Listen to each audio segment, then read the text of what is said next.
Baby Twins Billionaire Chapter 12.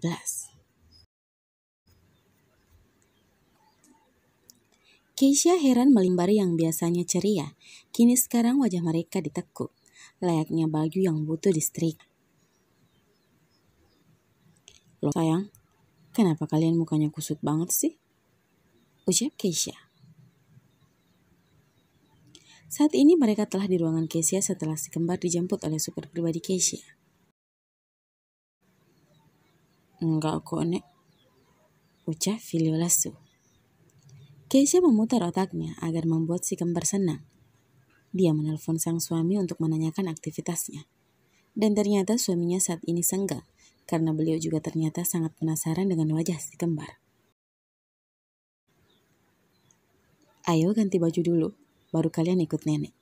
Nenek akan bawa kalian jalan-jalan. Mau nggak? Ujar Keisha. Seketika wajah Filio dan Fiona berbinar. Mau, Nek, teriak keduanya. Setelah menyapa Freya dan meminta untuk membawa si kembar, mobil Keisha melaju menuju ke salah satu mall milik keluarganya. Dan di sana sudah ada Johan menunggu dengan asistennya, Rudy.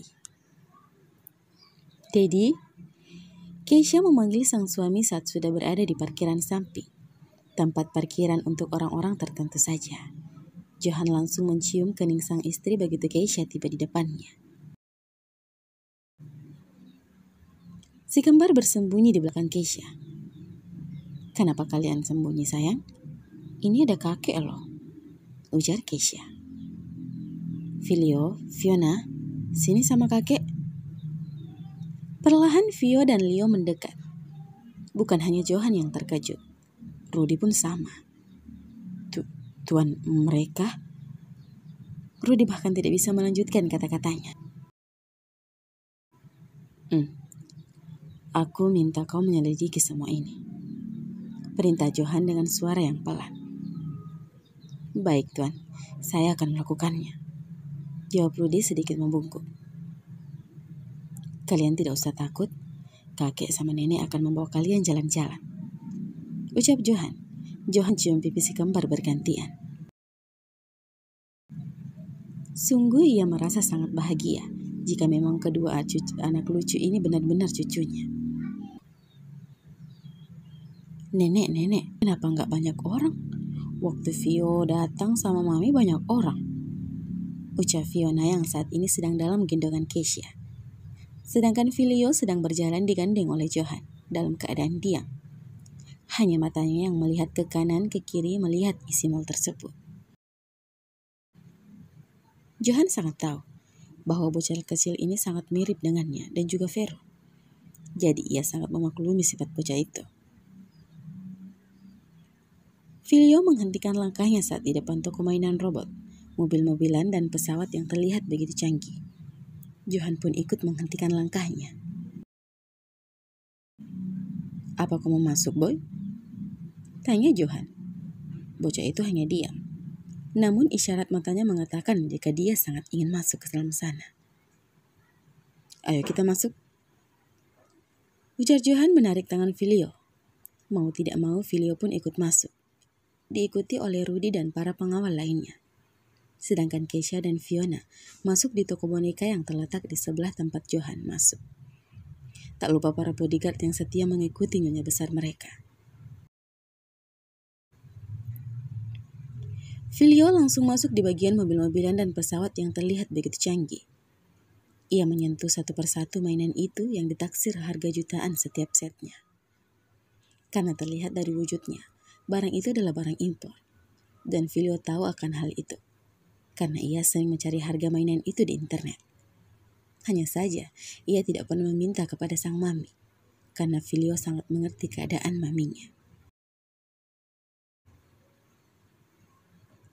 Setelah membelikan mainan kepada si kembar, Johan dan Keisha membawa si kembar ke wahana permainan, di mana di dalam sana hanya ada mereka berdua. Ya, Johan sudah mengantisipasi sebelum banyak orang yang melihat mereka, terutama para kompetitor mereka, yang selalu saja mencari titik kelemahan keluarga itu. Hal yang wajar ketika kita berada di atas. Pasti banyak orang yang iri, sekalipun kita melakukan hal yang baik. Kita hanya perlu selalu waspada untuk kemungkinan besar yang terjadi. Untuk itulah Johan selalu menempatkan beberapa bodyguard untuk selalu mengikuti istri dan anaknya kemanapun mereka berada. Dan apabila terbukti, jika si kembar adalah cucunya, maka ia akan melakukan hal yang sama.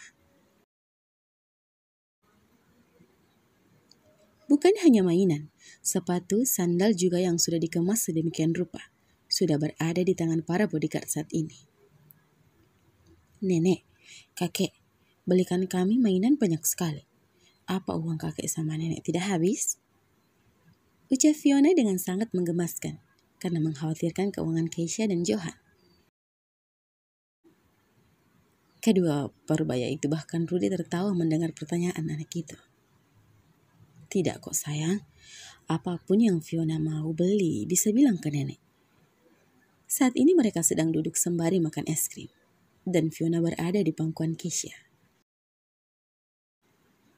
Enggak nek, ini sudah banyak sekali. Kata mami enggak baik kalau boros. Timpal Filio cepat, karena takut jika saudara kembarnya itu tak akan meminta lagi. Iya, kata mami begitu nenek, kakek. Sambung Fiona sembari memakan es krimnya.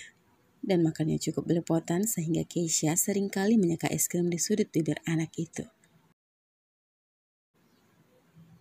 Johan dan Keisha tertegun mendengarnya.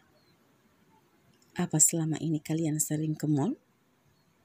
Tanya Keisha hati-hati. Enggak nek, ini baru kedua kalinya kami ke mall. Pertama kali waktu pindah ke sini dan Mami Maret belikan kami perlengkapan sekolah. Johan dan Keisha saling pandang. Memangnya sebelumnya kalian tinggal di mana? Di pinggir kota, jauh dari sini. Dan gak ada mall. Kami hanya main kalau ada pasar malam saja di sekitar rumah kami. Jawab Filio dengan sedih. Keisha menghela nafas panjang. Johan langsung mengelus punggung istrinya. Apa ada tempat yang begitu kalian inginkan untuk jalan-jalan? Tanya Johan, karena Keisha hanya terlihat diam mengamati kedua bocah itu. Kak Leo sangat ingin pergi ke Dufan, Kek. Tapi Mami bilang tunggu gajian dulu baru nanti Mami akan bawa kami ke sana. Jawab Fiona yang sangat tahu keinginan sang kakak. Fiona, tegur Filio. Enggak apa-apa, boy. Bagaimana kalau kita pergi bersama? Ucap Johan. Ye, beneran, Kek. Vio langsung berteriak kegirangan saat Johan menawarkan hal itu. Enggak usah, Kek. Kami tunggu Mami gajian saja. Kakek sama nenek sudah banyak membelikan kami mainan. Kami takut Mami sedih dan marah. Ucap Filio. Bocah kecil itu takut kalau sang Mami sedih karena belum bisa mewujudkan keinginannya untuk wahana itu, sehingga orang lain yang membawanya.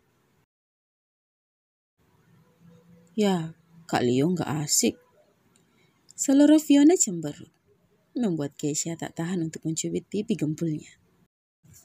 Leo memang sangat ingin ke sana, namun Leo gak bisa maksa.